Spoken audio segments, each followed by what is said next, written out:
So, ayan guys. Magandang gabi.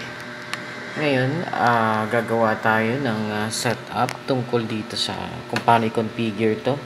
Itong Deco. Meron ako ditong dalawang Deco.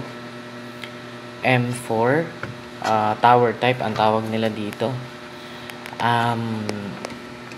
Samahan nyo ako. Panoorin nyo yung video na to para makita nyo kung paano ko to i-configure. Okay, so dalawa itong i-configure ko. Tingnan nyo lang yung procedure ko para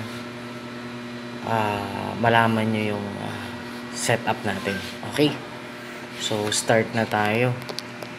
Una, since kailangan natin is isa lang muna ang gagamitin, kita nyo naman, parehong buhay. Isa lang ang kailangan muna natin i-configure. So, bunutin muna natin yung isa. Okay? Bunutin muna natin yung isa. Okay, bunutin natin. Hirap. Ayan. Okay. So, bunot na yung isa. Okay, isa naka-off na siya. Yung isa naka-on. Okay? So, ayan. So, punta tayo sa Wi-Fi. Tingnan natin kung alin yung naka-on. Siyempre, okay. Una, make sure na dapat yung Deco nyo ay naka-reset na, no? So, naka-default na siya. Naka-reset. Okay. So, hindi pa siya nako-configure. Ibig sabihin, no? So, ito yung Deco 4470. Yan yung Deco na online ko ngayon, no? So, yan yun. Okay. So, syempre, hindi tayo dyan ko-connect. Okay, hindi tayo dyan ko-connect kasi wala pang internet connection yan. Kailangan, makakonect muna kayo sa Wi-Fi ninyo na may internet connection. Try ako mag-connect. Connect muna ako dito sa aking Wi-Fi na may internet connection. Kasi, okay, kailangan connected tayo dyan. Okay, yan. Kasi, may install tayong application niya, no? Sa Play Store. Okay, so, ayan. Punta na tayo sa Play Store. Okay. Play Store. Yeah. Pag tayo sa Play Store. So, search natin yung Deco. No? So, Deco. Ayan. Ayan. Ay, so, naka-open na yung akin, no? Yung sa inyo, install nyo lang. Okay. Pero, para sa inyo, okay. So, uninstall ko para makita nyo. Uninstall ko muna para makita nyo yung buong process kung paano i-install, no? Ayan. So, Deco, balik tayo. Play Store. Play Store. Then, yan. So, search natin, halimbawa, yan. Deco. Type lang natin yung Deco natin. Ayan. Okay, so yan. TP-Link Deco. Install, syempre. Pindutin na natin yan.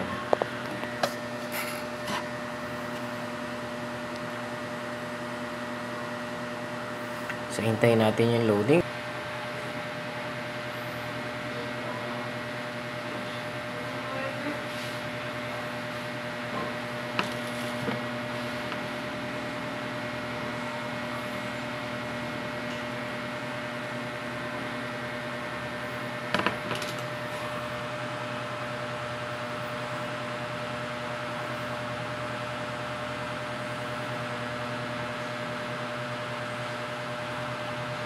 Okay, so yan. Siyempre, open na natin. Tapos install. Ayan, okay. Ayan, okay. So, this time, accept muna natin yan. Okay, continue. Allow. Okay. So, ayan. Mag-create muna tayo ng TP-Link account. Kasi hindi na makakapag-create ng TP-Link kung wala tayong connection. Kaya sa ngayon, nakakonect pa rin siya sa Sam and Rain, no? Sa aking Wi-Fi na mayroong internet connection. So, create TP-Link ID. Ayan yung gagawin ko. Then next. Okay. Ayan.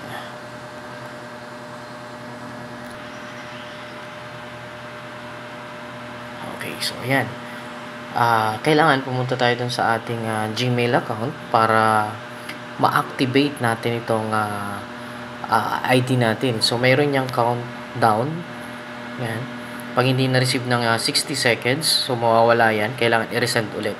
So, huwag na nating hintayin. Punta na tayo sa ating Gmail.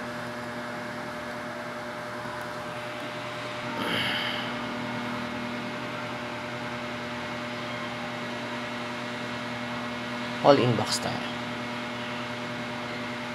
Saan tayo? Try natin dito sa saan kaya? Ayun, mayroon TP-Link. Ayun, lumabas na TP-Link. Ayan, TP-Link ID. Okay. Ayan, pinindot ko na yung TP-Link ID activation. Okay, click to finish registration. Okay.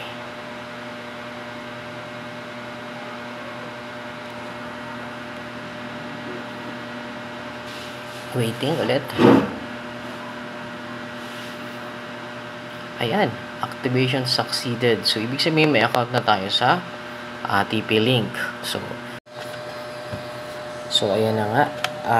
So, since nakapag-install na tayo ng ating TP-Link, so, since nakapag-install na tayo ng ating Deco, ang kailangan natin gawin kasunod ay kumonect na doon sa ating Deco na ginagamit. Ano? Yung ating i-configure na Deco, which is yung akin, ito yung Deco _ 4470, no? Yan, Deco _ 4470. So, click na natin yan. Okay, so yan. Connected na siya. Okay. Siyempre, pagka-connect nyo din, kailangan, so, bago pa lang i-connect, isaksak nyo na rin, ano? Okay, so kanina wala siya. Ulitin natin. So, sinaksak ko na, ano? Ilagay ko ngayon. Kahit saan dito sa dalawa, 1 or 2, gagana yan. Okay, kahit saan dito sa dalawa, 1.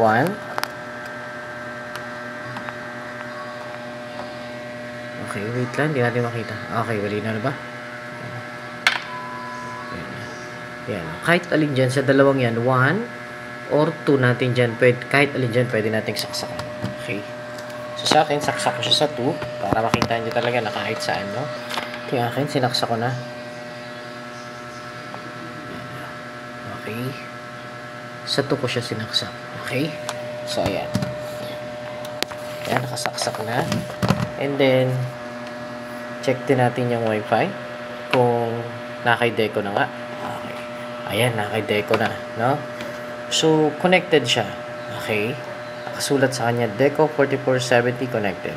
So, balik na tayo sa ating application na Deco. Okay. Ayan. Search na ulit natin yung ating dinownload sa Play Store na Deco. Ayan na nga.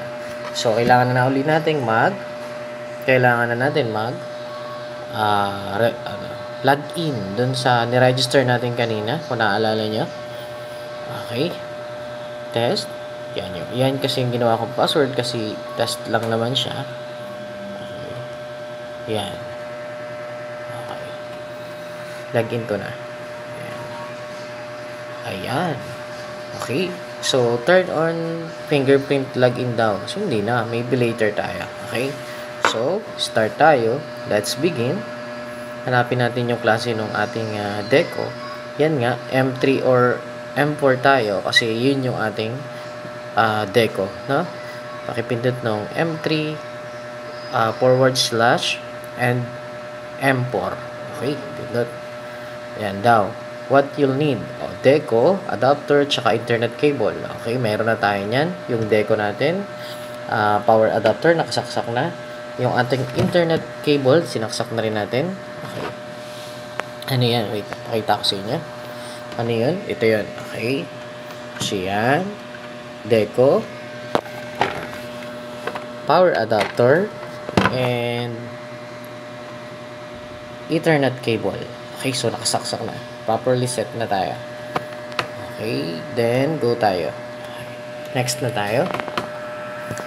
So, syempre, kailangan din power off daw muna yung power off your modem and remove the backup battery if it has one. Disconnect your old router from the modem before moving on. Okay? Disconnect daw muna. Okay?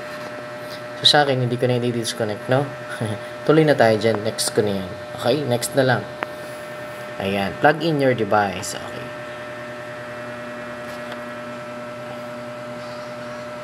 Okay, so next. Tapos, plug in your device. Okay, nakalag in na yan. Naka-plug in na.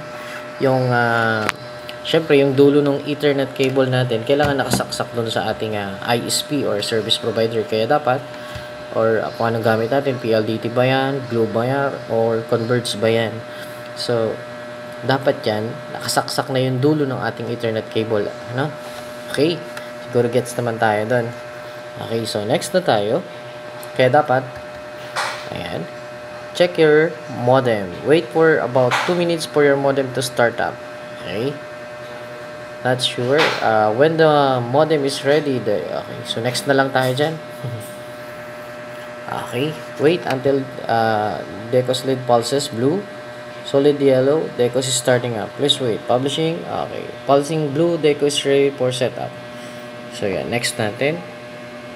Next lang. Okay. Looking for dito. Allow Deco to access your location. Okay. Allow natin yan. Only this time.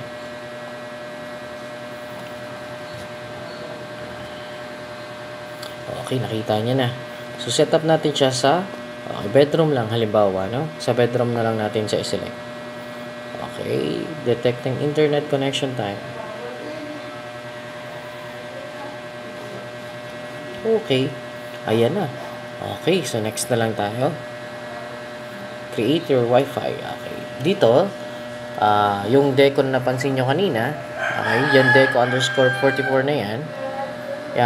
Yan, papalitan na natin yan gamit itong application.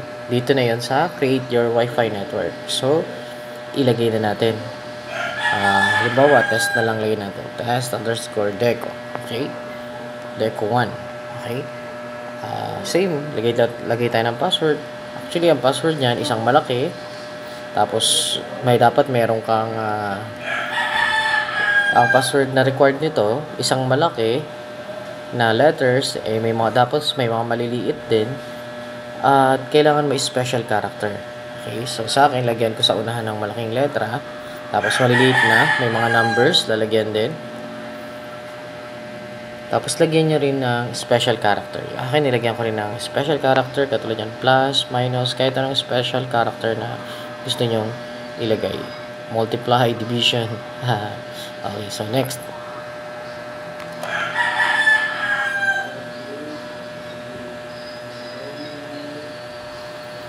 Okay, waiting tayo. Creating your Wi-Fi network.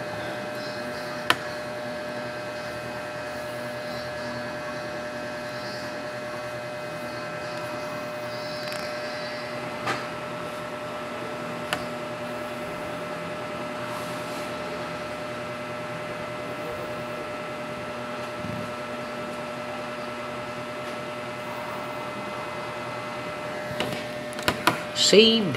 Okay, save your Wi-Fi network to your phone. Save na natin yan. Okay, then save ulit. Ayan. Connecting to test Deco 1.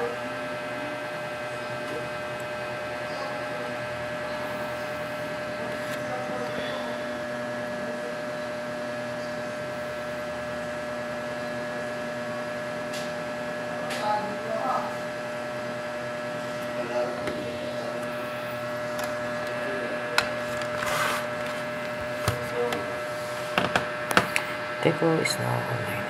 Okay, done. Okay. Your Deco network is now up. Okay. So, pwede nating piliin yung done para tapos na. Or pwede nating maglagay ng add another Deco. Kung wala ka ng Decong i-add, or isa lang yung Deco ninyo, pwedeng done. Pero since dalawang Deco yung isa-set up natin, lalagay tayo ng add another Deco. So, pindutin natin yung add another Deco. So, syempre, pagkatapos nung add another Deco, since nalimutan natin, di ba binunot natin yung isa kanina? So, ipa-plug in ulit natin siya. Okay? Kasi hindi siya madidetect kung wala siyang power, no? So, yan. So, ito yung isa. Okay, check. Ito yung kanyang adapter. Okay, adapter, plug in. Okay, plug in natin. Saksak natin yan. Yan. Ayan. So, dalawa ng adapter naka-plug in. Naka-plug. Ayan. Umiilaw na sila pareho. Okay. Ayan. Isang dilaw at isang puti. Okay. So, ayan. Ayan na. Okay, dalawa na. So, balik na tayo. So, pakita ko lang. Yung isa, kung mapapansin nyo, okay, wala siyang saksak. Yung isa, may nakasaksak. Itong may nakasaksak, ito yung una nating sinet up na mayroong LAN. Okay, yung sinaksakan natin ng LAN. Itong pangalawa, yung isasaksak na yung gagawin natin na pangalawa na hindi na natin kailangan lagyan ng LAN. Yun yung dahilan kung bakit Wi-Fi mesh ang tawag sa kanya. Kasi kukonect siya wirelessly, kukonect siya dito. Okay? Wireless. Okay? Hindi kailangan ng cable. So, move na tayo. Okay. So, yan. Dito na tayo. Okay, waiting tayo. Okay, sorry. Nag-expired na yata yung ginawa natin. Pero okay lang yan. Kasi, mayroon man tayo ditong plus sign. Ayan. Yung plus sign dito sa side ng kanan. So, add. Mag-add na lang tayo ng deco unit. Okay? So, ayan. Select natin ulit yung kung anong meron tayo. M series, M4 tayo. M4. Okay. So, syempre, ito kung mapapansin, kung tingnan nyo mabuti, paliwanag ko na rin since nandito na. Kasi itong deco na to, na Wi-Fi mesh, ang kagandahan kasi niya, katulad na sinabi ko sa iyo kanina, kasi kahit wala siyang LAN cable, basta nadidetect niya yung isa sa area, basta nadidetect niya yung isa, ay magkakaroon siya ng internet. Kasi, sasagapin niya yung internet nung may LAN cable para magkaroon siya ng internet at magiging extension siya nung connection na yon para dun sa dead spot na tinatawag. Kasi yung dead spot naman, yung halimbawa pumunta ka sa isang kwarto, walang ka-signal, yun yung sinasabing dead spot na since nailipat yung internet sa kabila, okay, nasagap na nung isa, dun sa side na yon magkakaroon na din ng panibagong circle, kaya may circle yan, magkakaroon na ulit yan ng panibagong circle ng wireless connection. Okay? O, diba? Galing. So, sana gets nyo po.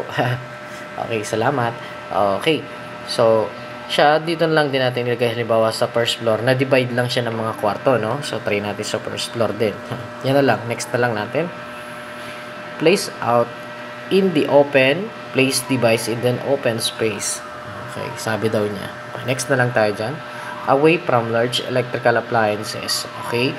Ayan. Away daw natin sa mga, ayan. Okay? So, next na lang natin yan. Okay. So, ayan na. Naka-plug in na, diba? Sinaksak na natin. Okay. Same lang kanina. Ayan din yun. Then, next na lang tayo. Okay. Waiting tayo kung matidetect yung isa. Okay. Syempre, matidetect niya yan. Syempre, nag-bedroom na kanina. Yung isa lalagyan natin sa bedroom, diba? So, katabi ng bedroom, hallway. Para maingay. Okay, so doon natin nilagay sa hallway, no? Parang yung natutulog, medyo may challenging tumulog. Joke lang. So, next na lang, no? Next na lang. Apply settings. Okay. Ayan. Okay. Siyempre, hindi na tayo mag-a-add ng another deco kasi dadalawa lang yung ating deco sa ngayon. So, yun ang kagandahan sa deco kasi kung mas marami kang deco, na ganito na internet connection, same process lang yung gagawin mo. Okay, itabi mo lang siya dun sa main, palaging ganun para mabilis niyang nadidetect yung pangalawa. Okay, so okay, done tayo dyan. Okay, so ayan, so nakita nyo na, so kita naman natin, check natin. Okay, so bedroom, okay pa rin siya. Check. Test. Teko. Ayan. Okay, so ayan. Okay, dalawa na sila. Okay? So, isang bedroom. Dito sa bedroom, yan, dito nakakonect yung aking cellphone. Pero, dalawa yan, parehong may connection yan ng Wi-Fi. So, makikita mo naman kung saan, kasi may number 1, isa, which is ito yung cellphone na ginagamit ko ngayon. Ano? So, sa palagay ko hanggang dito na lang tayo. Pero kagandahan naman ito, guys.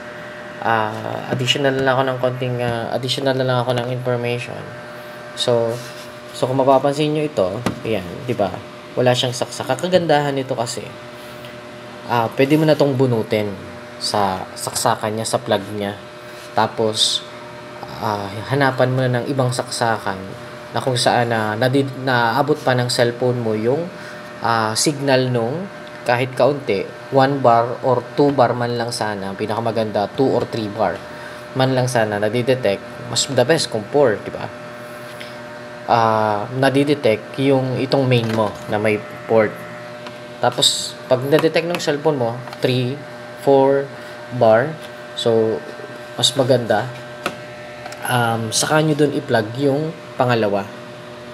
So mas lalaki na yung sakop ng inyong Wi-Fi. Yun yung kagandahan kay Deco kasi pag binunod mo siya, sinaksak mo siya dun sa area na yun at nadidetect niya yung isa, yung connection nung isa mapupunta dito. Okay? Mapupunta dito. Kaya dun sa area na yun, lalakas ulit yung Wi-Fi. So, salamat sa panonood. Sa tingin ko hanggang dito na lang tayo. Maraming salamat. So, wait. So, ayan. Okay. Ayan. Pwede tayo mag-speed test. Check natin muna ang speed test. Para makita niyo yung speed niya, no?